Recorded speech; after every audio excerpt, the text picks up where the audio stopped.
Today my father is driving me to my swimming lesson. He's speaking to me, but I'm not answering. A ball of anguish is lodged in my throat and stops me from speaking. It feels like somebody is crying inside my chest.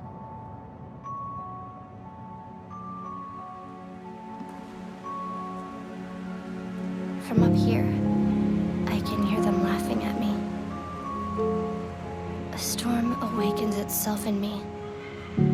My lungs fill with an immense sea of sorrow.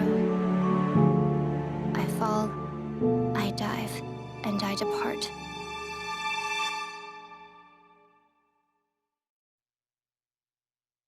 Hi guys, I'm Nightingale and welcome to an Iris and Giant video that will hopefully help you with your own gameplay. As always, I'll give you my post-game analysis of this game. Because for this video, my mic was not turned on, I can't show you my real-time reactions to this game. But I will still bring you guys a post-game commentary of what this game is about.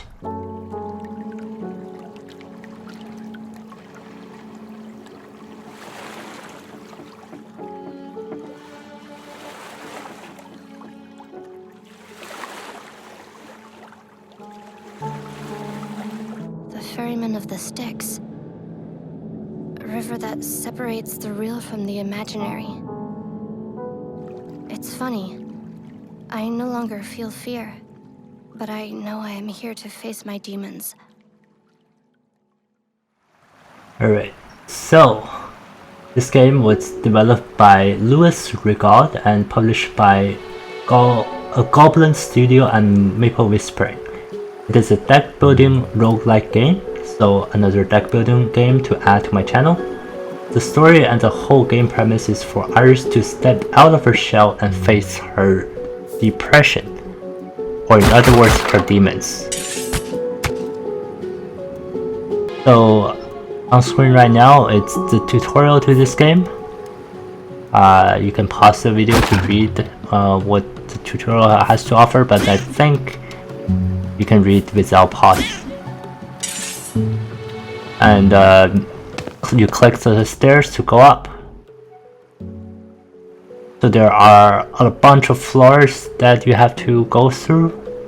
Currently I don't know how many floors there are in total, but this game is quite easier than other roguelike games, so you should be able to beat it.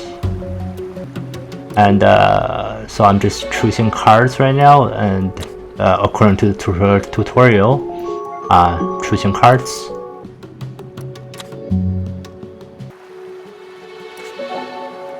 So the stars, after the stars go down to 0, you can get more cards. And the way to eliminate the stars is for you to kill the demons or the skeletons, whatever enemies there are in this game. So that was floor 2.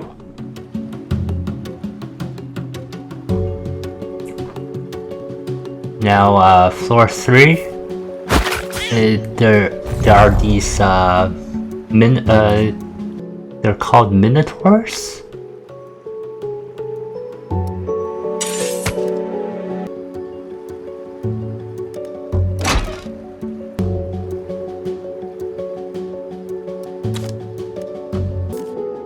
So once in a while in this game there are these chests that you can pick up to add more cards to your deck. So, cat got your tongue? I will have to give you a failing grade. If all you're going to do is cry, you might as well sit back down.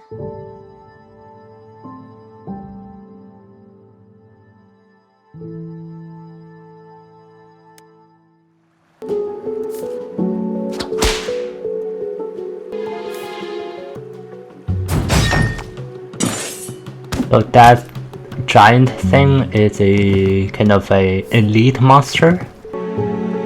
You get a upgrade if you kill the elite monster. And in this first run here, I didn't kill it, I just died. But there is obviously a second run. So after each run, you do get these upgrades for your next run. So 6 sword cards and 6 thunder to add to your deck on the next run. And oh yeah, I forgot to mention that this game, after you use a card, you can't get it back. So you have to keep on finding new chests to add to your deck.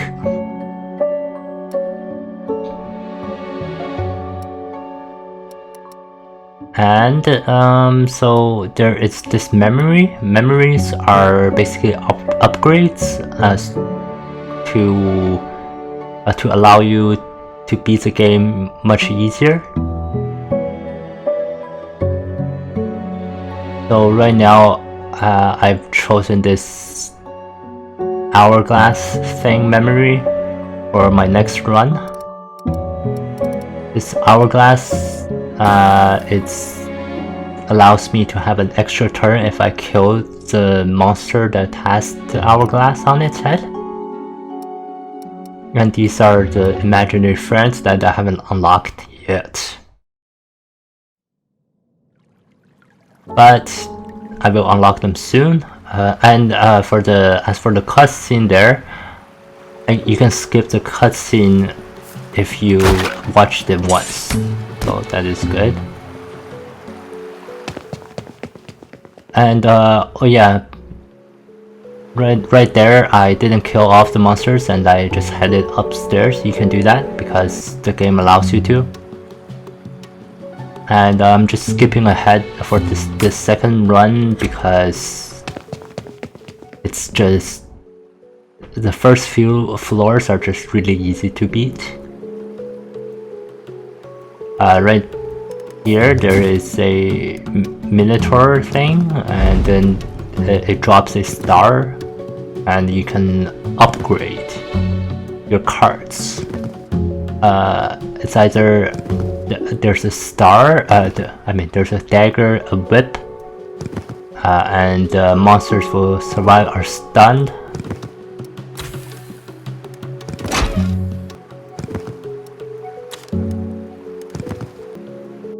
So right there, oh, I just didn't kill all the monsters. With my will as my only guide.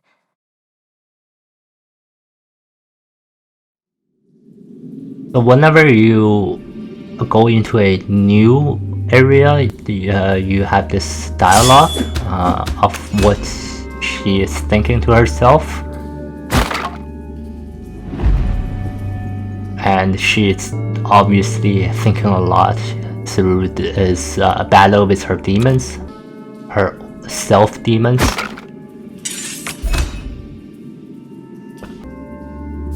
So right there, that mad bull revives all skeletons that have died.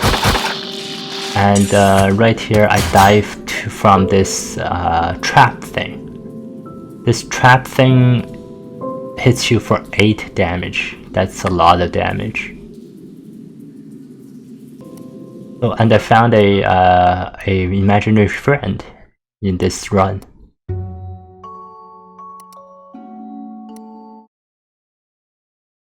Now, for the imaginary friend for you to actually use the imaginary friend, you need to beat its challenges, and for that particular imaginary friend, I needed to get to floor 7.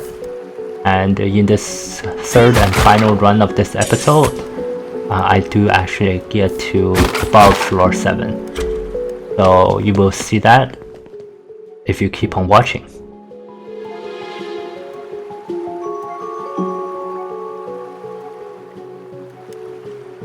So I basically skipped all of my thinking process here because they're just me hovering around all of the cards and hovering around on all the monsters. Because it's just no point of watching, right? And yeah, the first few floors, like I said before, it's just really simple to do. So you would want to keep on picking up chests, picking up more new cards, because every card that you spend is gone forever.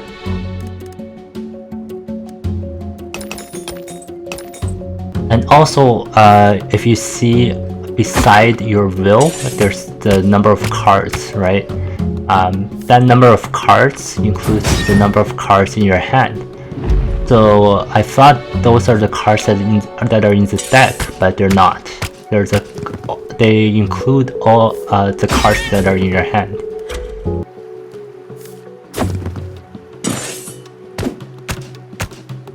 So the steel card is really good because basically you're net zero. You kill a monster, you steal one card from them, and then you use the card, so you have a net zero instead of net -1. The labyrinthine maze of my imagination, with my will as my only guide.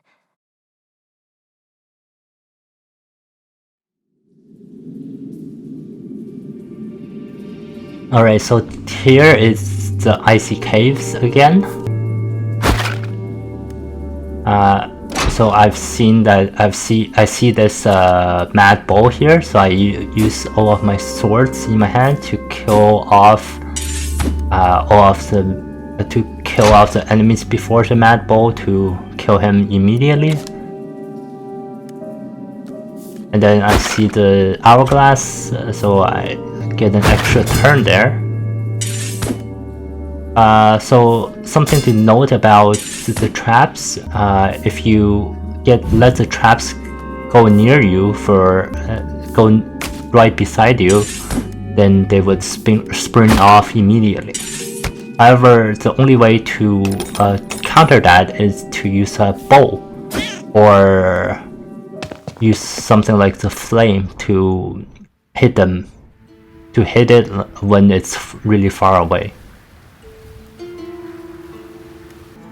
And then I think I'm climbing this mountain here. That's what I'm thinking. And then this is a new enemy here. This enemy allows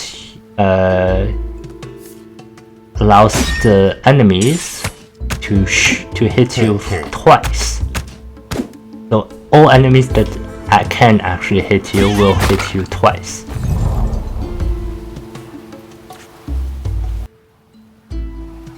But in this case, those enemies were actually really weak, so they didn't do that much damage to me. So now I'm thinking of choosing the double arrow, because the double arrow is good, and I didn't know what the confidence card was. I blanked out basically. I should have picked that. The confidence card was good, but anyways.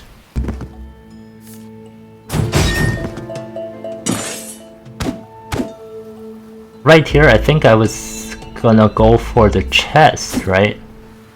I believe I'm going for the chest, yeah. And sometimes the chest only allows you to pick one pack instead of two.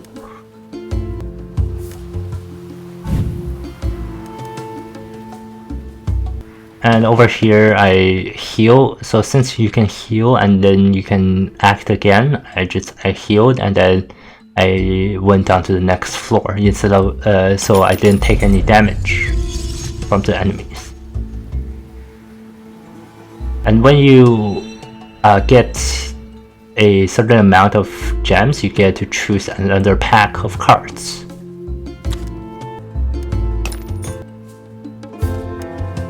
And this thing is really good.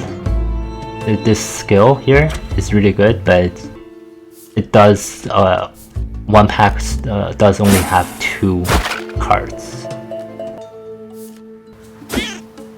And now I'm facing off against these skeletons with shields. So these skeletons with shields, they don't take any damage from physical damage.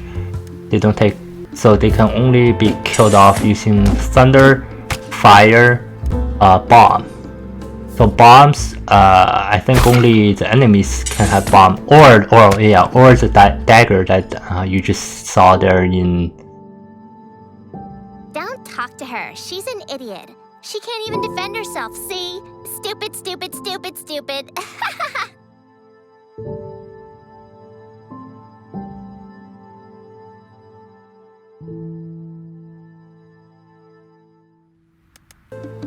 As I was saying, you can kill them using the dagger because the dagger will kill any enemy. One shot any enemy.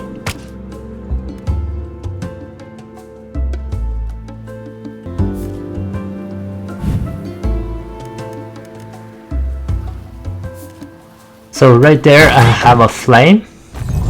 So the flame is the only card that you can get from a chest, I think. Oh yeah, thunder is also another one. And for over here, I just do that, and I go on to the next floor.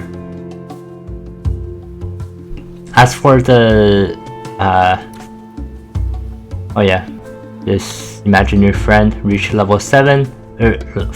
Floor 7, and then I unlock that imaginary friend. So the skeleton is the shield. I don't know on which floor those skeletons show up, but they do show up, and I don't know how often they show up. And these are Cyclops. They are hidden and they are ranged. And they do a lot of damage, as you saw there, 7 damage per rock. That is a lot. And you can't kill them when they're hidden. So that just sucks a lot. Oh yeah, and these, what do you call it, depressed guys. Good thing there, I have a arrow that I can actually use to hit all of the enemies at once.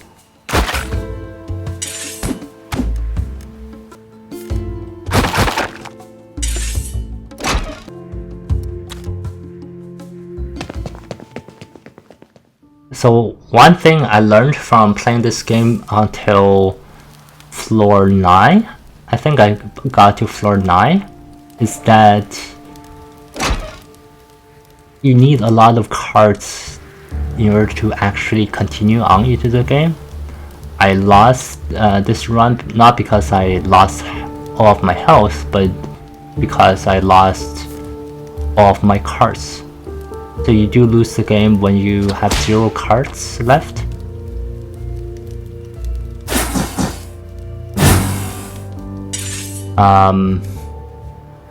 Okay, yeah, so there's the Cerberus, Cerberus, or whatever you want to call it. So it's if you kill it,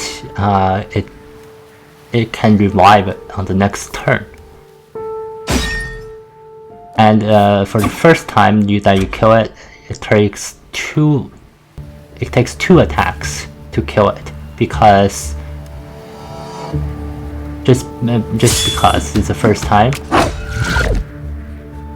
And then the next time that you want to kill it, you can just kill it, but it can always revive on the next turn. The way to kill that is to kill all 3 heads at the same time. So you see on screen there are 3 of them, so you want to kill all 3 of them at once. That's how you actually defeat this boss. I think this is a boss. So you would want a an axe to hit all 3 in a straight line. Good thing I drew an axe like right away here, and that's how I killed it. So something I didn't say about before is that if you kill off this, if you steal a card from the sad ghost thing, you get a card that you get a sad card that. I don't know. She doesn't talk to me. I don't know what's going on. I want to help her, but I think it's me.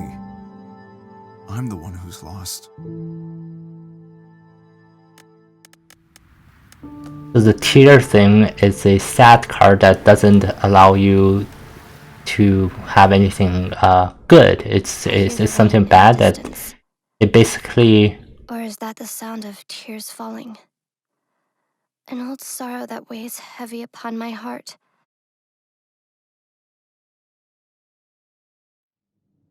So it's a sad card that you lose 5 will points just from using the card and nothing else.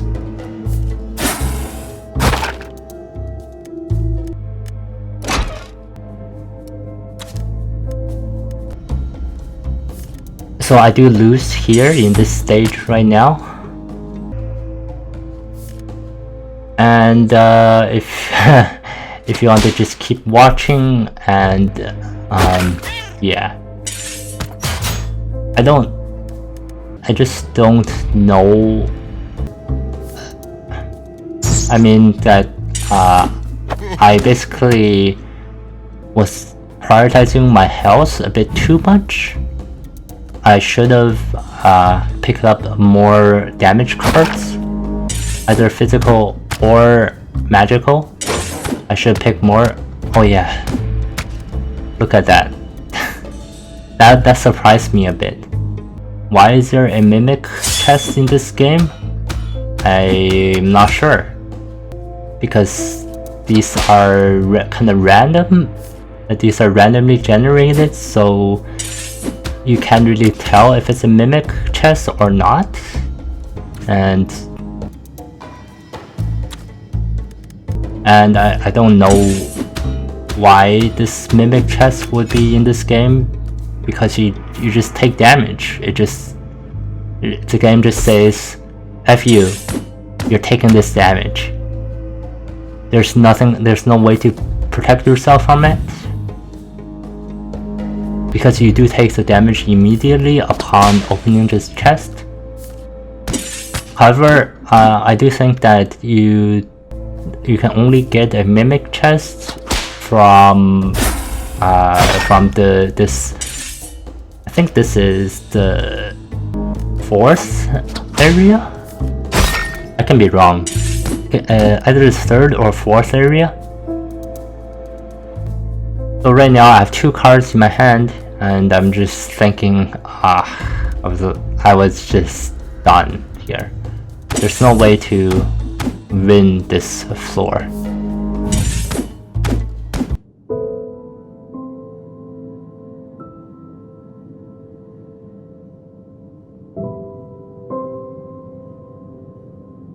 Yeah, that was really bad, really sad. But I did find 112 stars, and so I got 4 things for either for my next run or just permanently. I got a new imaginary friend there. So all of that was for 25% of the game. I think this progression meter is for the whole game.